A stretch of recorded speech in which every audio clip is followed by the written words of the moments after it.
Welcome back to Android Weekly. My name is Jayce, and in this past week, one of my good friends asked me, Jayce, when will we see the big leap forward? I mean, when will we see an innovation in Android that just blows everything else out of the water?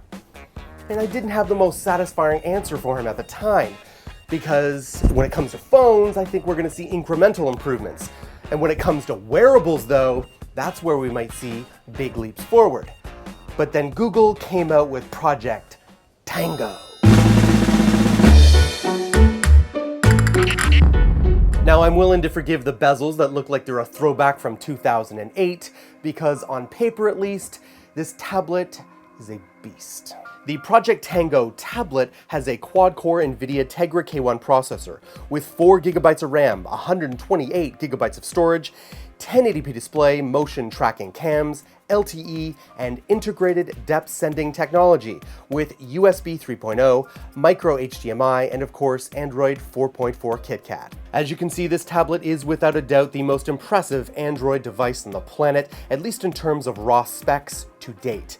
And as you've probably guessed, it does not come cheap. This is a developer version right now and comes at $1,024 when it launches later this month. Now, like many of you, my interest was piqued by the words integrated depth sending tech. What does that mean and how would it be used? Well, Project Tango is a little bit coy in exactly what it means, but we know it has something to do with 3D mapping.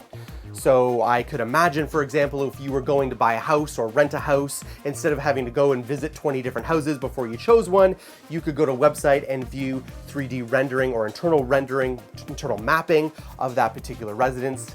That would be very cool.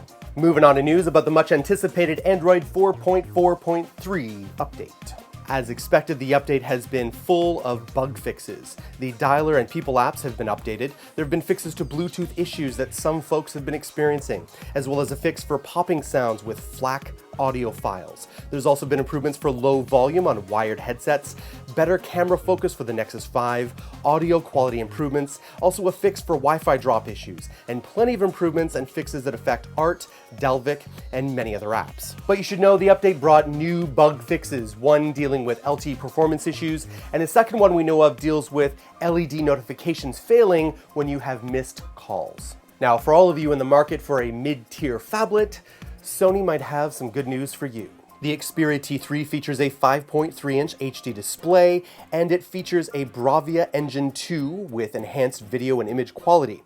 Inside the device ticks an unspecified quad-core Qualcomm Snapdragon chip, clocked at 1.4 GHz, possibly a Snapdragon 200, with 1 GB of RAM, 8 GB of internal storage, but it's expandable to 32 GB via the micro SD card slot. The Xperia T3 is an LTE device and comes with 8 megapixel rear-facing camera, LED flash, and 1.1 megapixel front-facing camera. It also has NFC and Bluetooth 4.0. The Sony Xperia T3 will launch globally at the end of July with pricing to be announced in the future. Now, if you guys watched last week's show where I ranted on Samsung and pleaded with them to release Tizen to the world in the form of a smartphone, and almost in response, that's exactly what they did. The Samsung Z comes with a 4.8-inch HD 720 AMOLED display, and there's a 2.3 GHz quad-core processor. Samsung didn't specify what processor was inside, but we know it has 2 GB of RAM, 16 GB of internal storage, and a micro SD card slot that allows for an additional 64 gigs.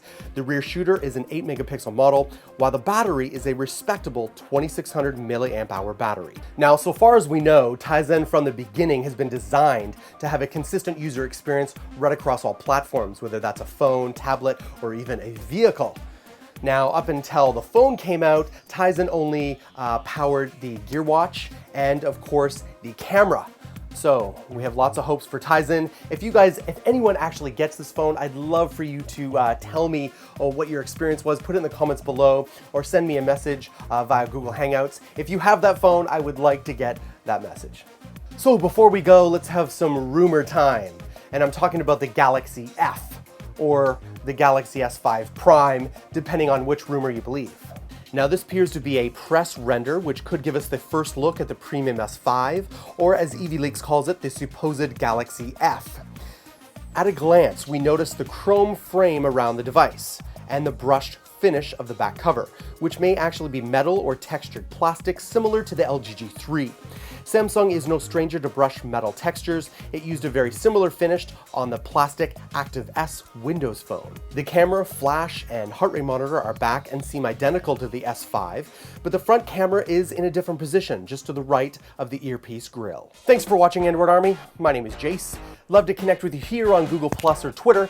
You don't want to forget about my brothers in Android, Josh, Joe, and the Tech Ninja, Kevin, Chris, and Lon. All working very hard to build the best Android content you can find anywhere. So if you have any comments or questions, please put them in the comments below. You also don't want to forget about the Android forums, where I'm much more likely to respond to an answer or respond to a question and include it in Android Q&A. I shall see you next week on Android Weekly.